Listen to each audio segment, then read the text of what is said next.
अस्सलामुअलैकुम students, welcome to the bio बसरी। आज का जो हमारा टॉपिक है वो है मैकेनिज़्म ऑफ ब्रीथिंग। मैकेनिज़्म का मतलब होता है तरीक़ेकार। मैकेनिज़्म ऑफ ब्रीथिंग का मतलब है कि हमारी बॉडी के अंदर ब्रीथिंग का तरीक़ेकार जो है किस तरह से हो रहा है कि जब हम सांस ले रहे होते हैं या निकाल रहे होते हैं तो हमारी बॉडी के अंदर किस तरह का जो तरीक़ेकार है वो हो रहा होता है। आज हम इसी को डिस्कस करते हैं। अगर हम मैकेनिज़्म ऑफ ब्रीथिंग को देखें तो ब्रीथिंग कहते हैं सांस लेने के अमल को। Breathing consist of two phases. Breathing के दो फेजेस हैं, एक को हम इंस्पायरेशन कहते हैं और दूसरे को हम एक्सपायरेशन कहते हैं।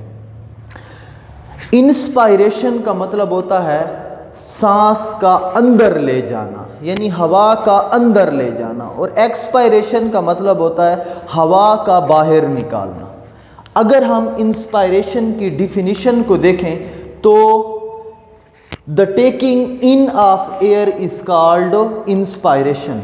हवा का अंदर ले जाने के प्रोसेस को हम क्या कहते हैं, इसको इंस्पायरेशन कहते हैं। Inspiration is also known as inhalation. दूसरे अल्फाजों में हम इंस्पायरेशन का दूसरा नाम जो है वो इनहेलेशन भी है।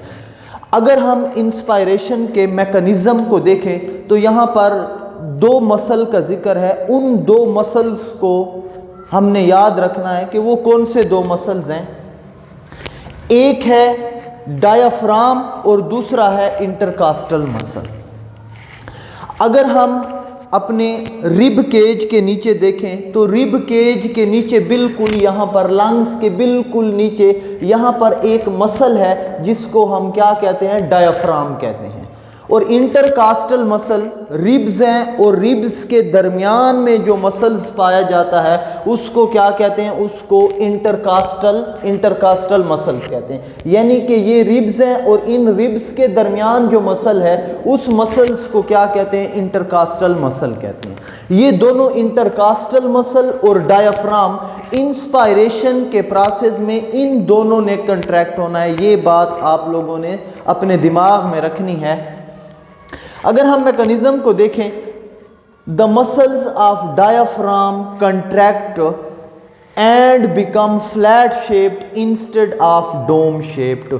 जिस वक्त हम सांस ले रहे होते हैं, हवा अंदर जाती है, तो उस वक्त क्या होता है कि ये डायाफ्राम मसल जो है ये क्या हो जाता है, कंट्रैक्ट हो जाता है और इसकी शेप जो है ये बिल्कुल स्ट्रेट हो जाता है। डायफ्राम मसल इंस्पायरेशन के वक्त बिल्कुल स्ट्रेट होता है बजाय इसके कि डोम शेप आपको इस तरह यानी कि सेमी सर्कुलर की बजाय ये बिल्कुल इंस्पायरेशन के वक्त ऐसे स्ट्रेट हो जाता है। दूसरा पॉइंट अगर हम देखें तो intercostal muscle between ribs also contract. यहाँ पर इन रिब्स के दरमियान जो मसल्स हैं उनको हम इंटरकास्टल मसल कहते हैं और ये इंटरकास्टल मसल भी इंस्पायरेशन के वक्त कंट्रैक्ट हो जाते हैं। अगर हम तीसरा पॉइंट देखें तो as a result rib cage move forward और एक्सपेंड।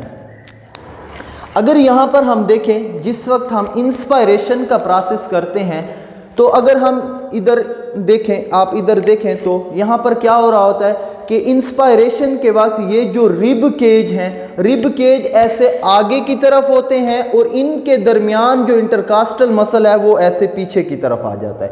बिल्कुल इसी तरह जिस तरह गुलेल होती है, जब हम गुलेल का वो रबड़ जो होता है उसको ऐसे खींचते हैं तो रबड़ पीछे की जानिब आता है और गुलेल का जो है वो आगे की तरफ जाती है। बिल्कुल इसी तरह इंस्पायरेशन में क्या हो रहा होता है कि रिब केज जो है रिब्स आगे की तरफ आ जाती हैं और इंटरकास्टल मसल जो है वो ऐसे पीछे की तरफ आ जाता है।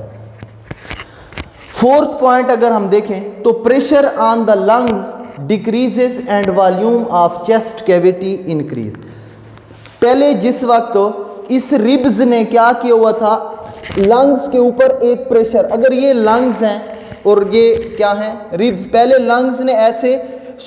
रिब्स ने ऐसे लंग के ऊपर एक प्रेशर डाला हुआ था, लेकिन इंस्पायरेशन के वक्त लंग के ऊपर जो रिब्स का प्रेशर था वो क्या हो गया है, डिक्रीज हो गया है और चेस्ट कैविटी की साइज जो है पहले वो छोटी थी तो अब वो क्या हो गई है, इंक्रीज हो गई है। फिफ्थ पॉइंट जो है, as a result air rushes into the lungs. अब देखें, जब लंग्स के ऊपर रिब का जो प्रेशर था वो जैसे डिक्रीज हुआ है तो चेस्ट कैविटी जो है वो इंक्रीज हो गई है।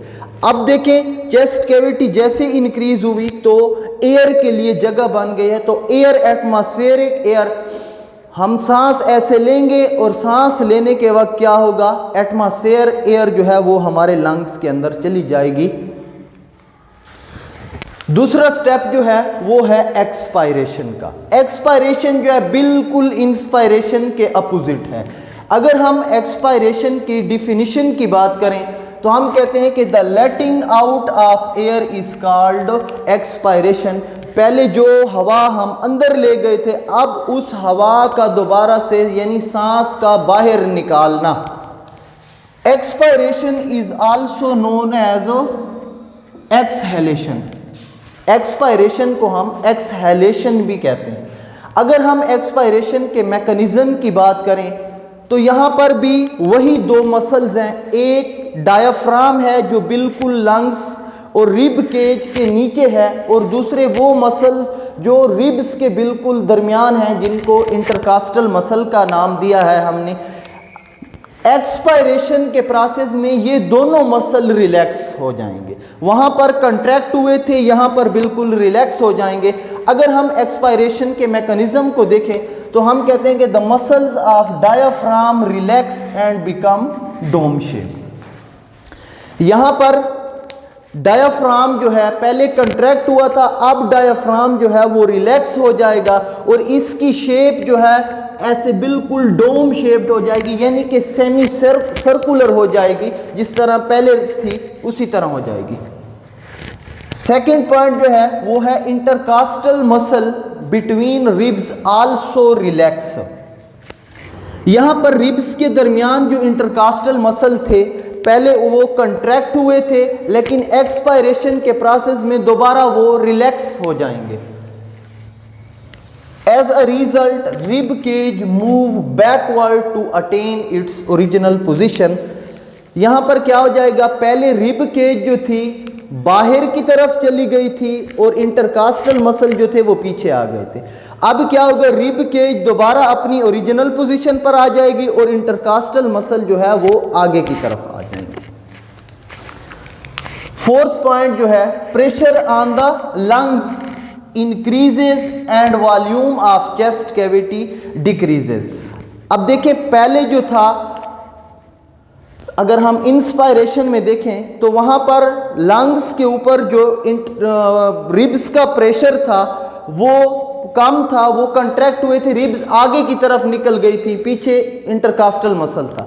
यहां पर क्या हुआ है कि लंग के ऊपर प्रेशर जो है रिब्स का दोबारा से इंक्रीज कर गया है, ज़्यादा हो गया है, और जो चेस्ट कैविटी का वॉल्यूम था पहले वो ज़्यादा हुआ था, अब दोबारा से क्या हो गया है, डिक्रीज हो गया है, कम हो गया है, क्योंकि इसके ऊपर दोबारा लंग के ऊपर जो है वो रिब्स का प्रेशर आ गया है। लास्ट पॉइंट जो है वो है as a result air move. अब क्या हो जाएगा कि जब जगह बिल्कुल कम हो गई है, इंटरकास्टल रिब्स का प्रेशर लंग के ऊपर जैसे बढ़ा तो चेस्ट कैविटी डिक्रीज कर गई, तो इससे क्या होगा कि जो अंदर हवा बची हुई थी वो सारी की सारी बाहर आ जाएगी। जैसे हम सांस बाहर निकालते हैं तो वो सारी हवा जो है वो बाहर आ जाएगी। तो स्टूडेंट्स, उम्मीद है आपको हमारे लेक्चर्स की समझ आ रही होगी। अगर आप हमारे चैनल से कोई चीज़ सीख रहे हैं तो आप हमारे चैनल को सब्सक्राइब करें, वीडियो को लाइक करें और अपने दोस्तों के साथ भी शेयर करें। इंशाल्लाह मिलते हैं नेक्स्ट वीडियो में। अल्लाह हाफ़िज़।